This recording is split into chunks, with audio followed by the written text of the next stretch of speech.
This message comes from NPR sponsor Vuori, featuring the Core Short. Receive 20% off your first purchase on any U.S. orders over $75 and free returns at vuori.com/NPR. Exclusions apply. Visit the website for full terms and conditions. Hey there, it's Ian and Mike. I just want to let you know this is a show from our archives. That means it happened in the past. In some cases, the distant past. But we believe it's still relevant now that we are in the future. The distant future. Winter is just around the corner, and one thing that always sticks with us around here is the Groundhog Day when New York Mayor Bill de Blasio was holding Staten Island Chuck, New York's version of Punxsutawney Phil. Good old Staten Island Chuck. And dropped it. So what do you do when you want a folksy way to tell how bad winter's going to be without endangering any groundhogs? Online with us now is Peter Geiger of the Farmer's Almanac. So, Peter, are there some other ways we could forecast the winter? Oh, absolutely. I think the most popular one is the woolly bear caterpillar. It's if there's a narrow orange band in the middle of the woolly bear caterpillar, it warns of heavy snow, and if it's fat and fuzzy, the caterpillar, it means bitter cold weather. So that one everybody can find, and it has to do with the orange band in the middle of the caterpillar. But that's something that people follow. I get a lot of questions about acorns, how many acorns are dropping, how fast they're dropping, how fast the squirrels are scurrying around. If there's a lot of activity and if it's earlier than usual, then that means a long winter. If there are numerous fogs during the month of August, it means a rough winter. Oh no! The woodpecker sharing a tree, thicker than normal corn husks, early departure of geese and ducks. Wait, you said woodpeckers sharing a tree? I guess they don't like to share a tree in normal times, but. So if they're pecking the same tree. If they are, you know something bad's going to happen after that. There's a couple others are spiders spinning larger than usual webs or entering the house in great numbers is another sign of a hard winter. Insects marching a beeline rather than meandering around is another one. And the early seclusion of bees within the hive is also yet another one. So there's... Well, wait, what insects march in any line other than ants? I was going to answer the question as ants. I don't know what insects march in. But if you see other insects marching in a line, then you know you're in big trouble. Yeah. I mean, a lot of these things that you mentioned, like, spiders coming inside, the caterpillar, growing a fuzzier band, they all seem like maybe responses to cold. Mm-hmm. They kind of make sense. Well, but they also occur before the winter occurs. So, you have to figure that years ago people had to observe. I mean, you didn't have radio and television. Everybody else telling them what was the winter going to be like. So you had to observe what was going around.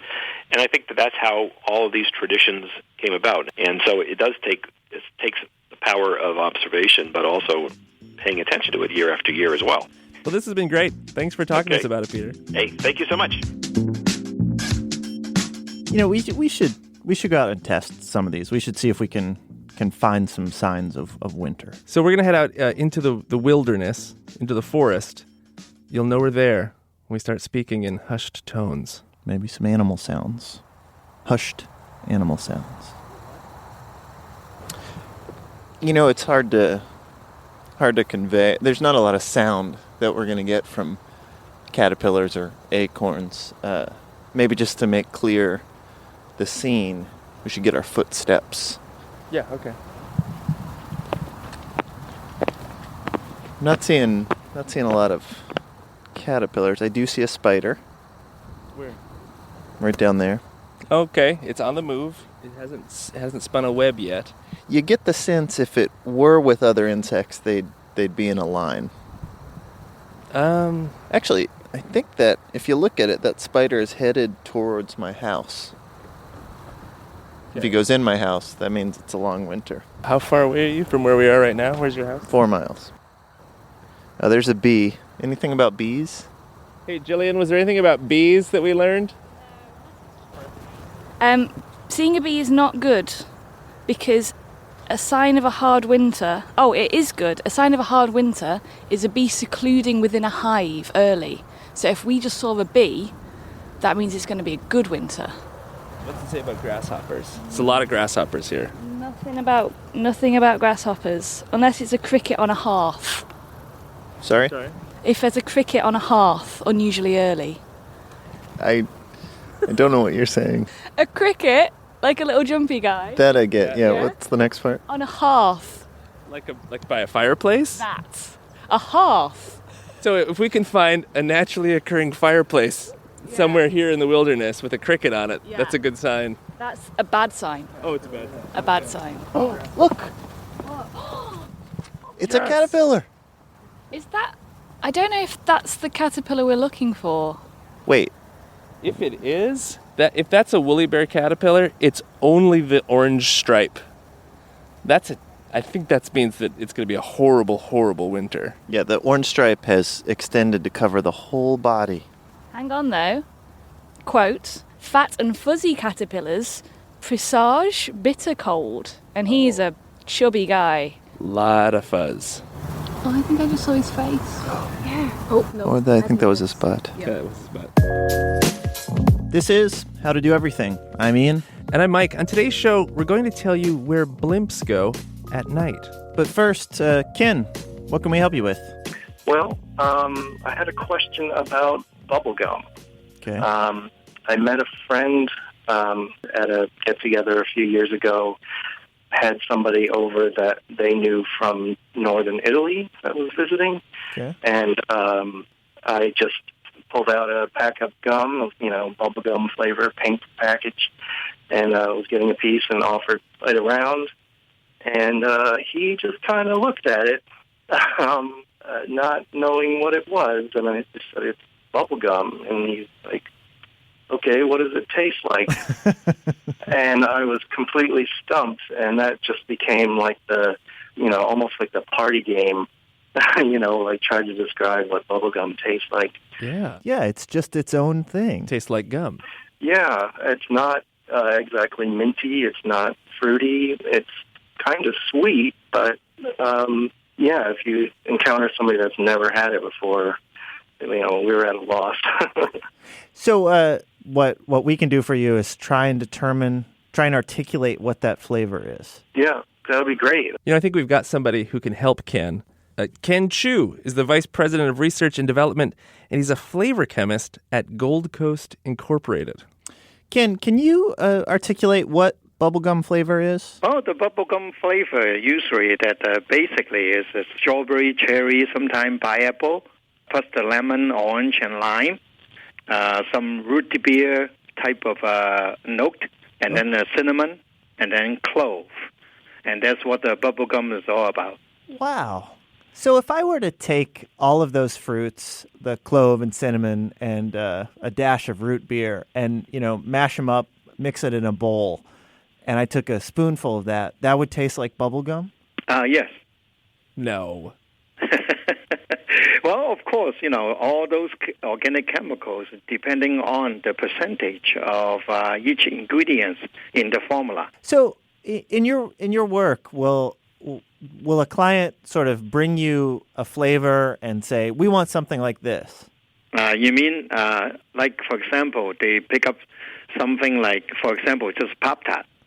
Yeah, okay. Yeah, they give us the Pop-Tart and then say that I want exactly how that tastes. Okay. Okay, so we would analyze it, taste it, smell it. Experienced flavor chemists, it could easily identify 70 to 80% of the flavor profile in their products already. Wow. Are you ever surprised by how a disgusting flavor can contribute to a delicious flavor? Yes. I'm glad you asked this question. One of the ripe note.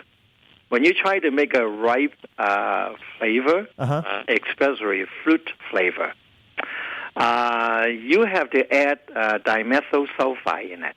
Okay. Dimethyl sulfide itself is, can I just use the word fart? Sure, you can. Okay. It smells like that. Ugh. So if I if say when we get off the phone here, if I get a ripe mango and I'm thinking about this and concentrating on it and I take a bite of it, I will be like, oh, there is some fart in there. Yes. Wow, so you, being so well trained, you can probably pick that out right away. Yes, but then you could too. I don't want to. Now I tell you, and as a matter of fact, I created a fart flavor for my neighbor's grandkid and take it to school for show and tell. Oh, my. He said, what is that flavor? I said, fart flavor. He was jumping for joy. He tried to open it. I said, no, don't open it. And I said, you take it to school, you will have fun. So he did. And I understand that for the last 2 months after he show and tell, he put that fat flavor under his pillow, and nobody can take it away from him. He'll probably be a favorite chemist when he grow up. Well, Ken, this has been so much fun. Thanks for talking to us about what you do. Oh, no problem, sir. I'm going to go on Amazon and order some dimethyl sulfide right now. You could order it. If you like to, I can send you some. Yes. Okay, we're going to fast forward a little bit here. We've just received the package from Ken Chu containing the bottle of fart smell. Doesn't look like it's too delicately wrapped, but in that box is a fart. All right, I'm going to open it up. You know, if you've ever wondered, is there anything more boring than a YouTube unboxing video? And there is. It's podcast unboxing audio. I don't smell anything yet. Okay, so wait, what's in there? So you open the box, you've gotten in. Okay, so you have packing peanuts, and then inside the packing peanuts, it looks like it's bubble wrapped. What's inside the bubble? Okay, there's a little brown bottle. It looks like an old apothecary would have. It's a brown glass bottle, and there's a label on it that says fart flavor. Oh my gosh. So let's cover the label with something, and then let's get our official taste tester, Peter Sagal, in the room, and let's have him open it up and smell it. Yeah. What are you doing in here? Oh, the other one's been used. Yeah. Hey, thanks for coming in. Sure. Should I put on my headphones? If you want. Okay. So a couple of minutes ago on the podcast, we were talking to this flavor technician about bubblegum. Sure. And what makes up that flavor. Mm-hmm.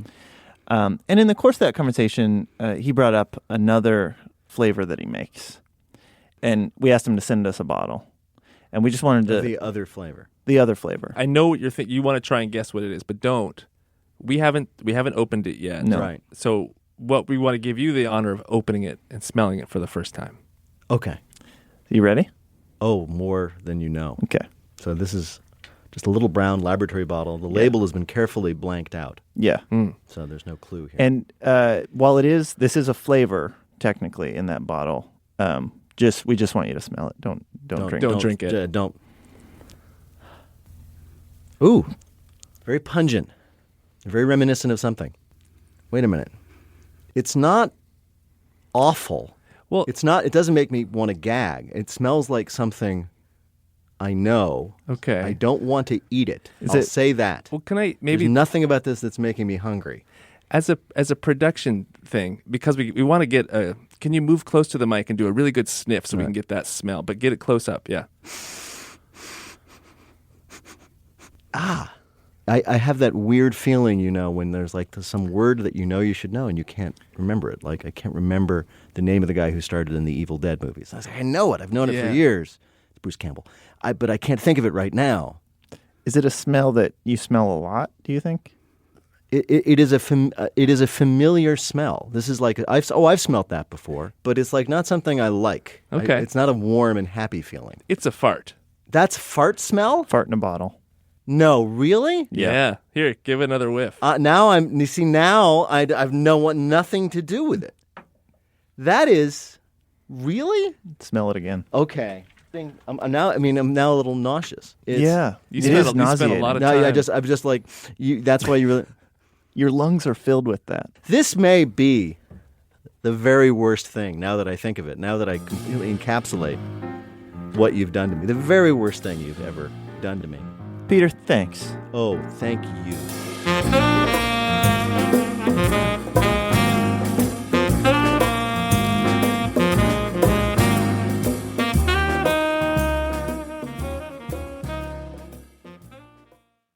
This message comes from Charles Schwab. When it comes to managing your wealth, Schwab gives you more choices, like full-service wealth management and advice when you need it. You can also invest on your own and trade on Thinkorswim. Visit schwab.com to learn more. Support for this podcast and the following message come from Betterment. Start investing in a better future. Whether it's saving for today or building wealth for tomorrow, Betterment helps people and small businesses put their money to work by automating to make saving simpler, optimizing to make investing smarter, and building innovative technology backed by financial experts. So be invested in yourself. Be invested in your business. Be invested in better with Betterment at Betterment.com. Investing involves risk. Performance not guaranteed.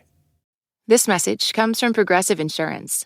Progressive makes it easy to see if you could save when you bundle your home and auto policies. Try it at Progressive.com. Progressive Casualty Insurance Company and Affiliates. Potential savings will vary. Not available in all states.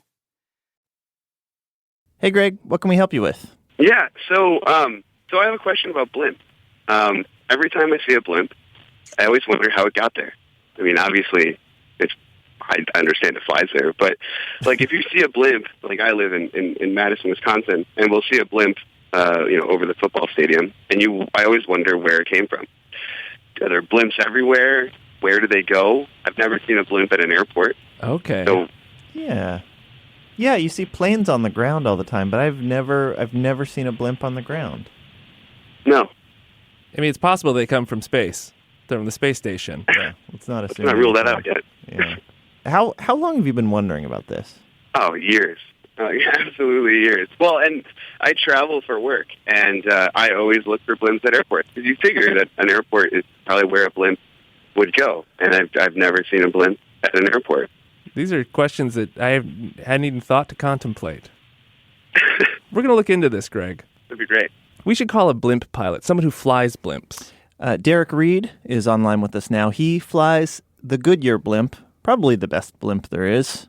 Derek, are you flying a blimp right now? No, not currently. I just landed about 30 minutes ago. Oh, wow. Really? Yeah. It was a beautiful day out here in Akron, and now we're doing some pilot training. So, Derek, you heard Greg's question. He doesn't really know where blimps come from, and we realize we don't really know either. Well, a lot of the airships come from airports, and it does stay there, but it only stays there really at night. Once it's in the air, we travel, and we'll take it anywhere from 12 to 14, 20 hours in the air. So that explains why you see planes on the ground, but you never really see blimps there because they're only there at night. Yeah, they're only there at night, and then, there's really only about 12 blimps in the world. So, though you may see them often, it may not be as often as you may think, because, there's only so many places we can fly with 12 of them. Really? There's only 12 in the whole world? Yeah, there's only 12 in the world, and there's only 34 blimp pilots in the world. What? Wow. And you're one of those guys.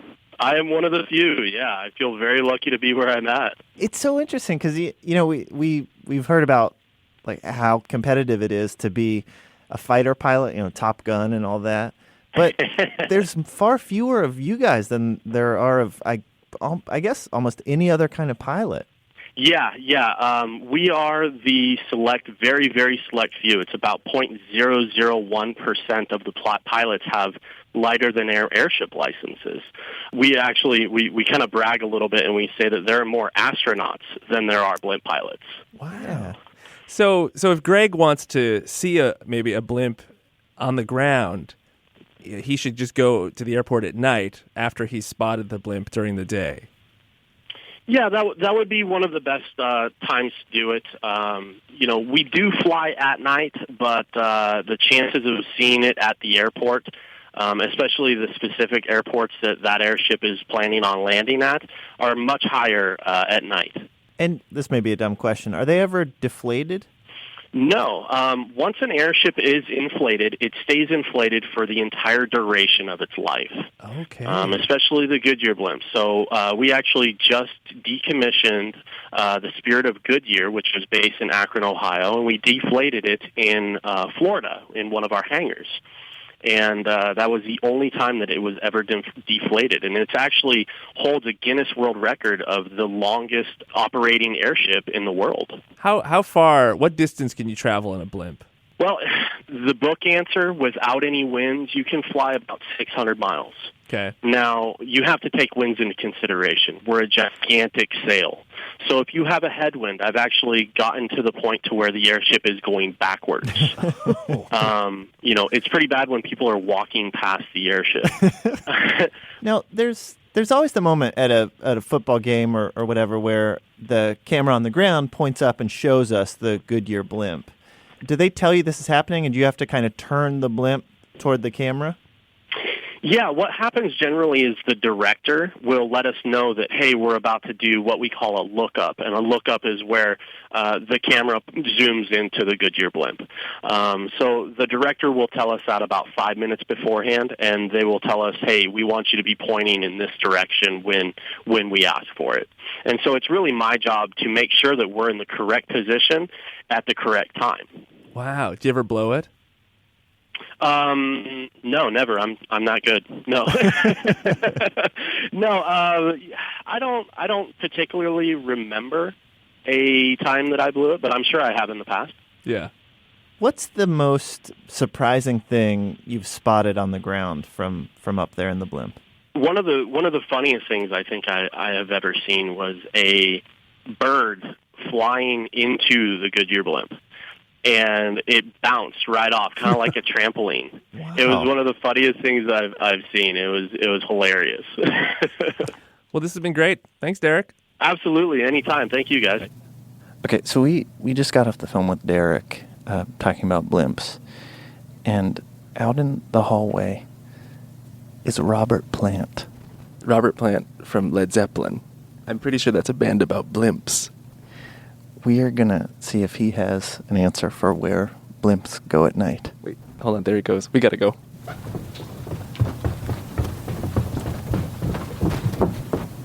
Okay, he's getting in the elevator. All right. I'm going to go in. Thank you. Hi. NPR. Can we ask 2 minutes? It's pretty dumb. No. Hello, sir. If it's dumb, no. Sorry. I don't know. They're from NPR and they want to ask you a couple of dumb questions. So, I do not know. Sorry. You already look dumb. Tweedledum. We're doing a piece about blimps, and someone asked us a question about it, and we thought, oh my God, it's Robert Plant. Maybe we could ask you one question. I can't remember.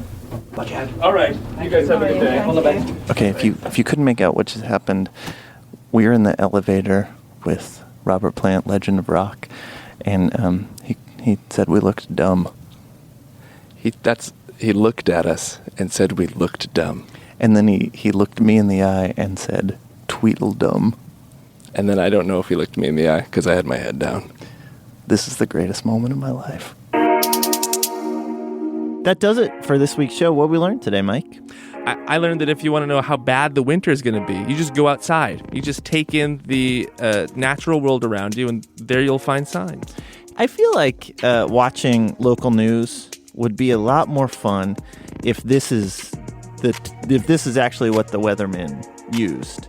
If instead of some guy in front of a map, it was just some guy in a suit just covered in bugs. Yeah. Caterpillars, bees. Yeah. He's got crickets all over his fireplace. Just full of welts. I'm sorry. According to this infestation, it's going to be a horrible winter. Yeah. The studio is crawling with spiders. It's time to get a scarf. How to Do Everything is produced by Gillian Donovan with technical direction from Lorna White. Our intern this week is Kelsey Hardison, who is also made of cinnamon, clove, and root beer. Our artist in residence is Justin Whitty. You can get us your questions at howto@npr.org. Our website, howtodoeverything.org. I'm Ian. And I'm Mike. Thanks.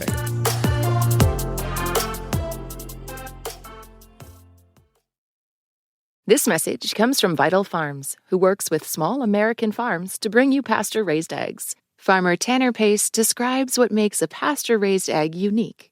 Before we first started with Vital Farms, I thought, an egg's an egg, not a big deal, but it's hard for me to even eat an egg that's not a Vital Farm egg now. Vital Farms eggs are usually brown to lighter brown in color. And when you crack a pasture-raised egg, you have to hit it harder than what a person thinks just because the shell quality is so good. And basically when that egg cracks in the skillet or bowl, that yolk is almost kind of an orange shade. And that is part of what I love about a Vital egg is just the shade of yolk. I love pasture-raised eggs because you can see the work and the pride that the farmers have and have put into these eggs. To learn more about how Vital Farms farmers care for their hens, visit vitalfarms.com.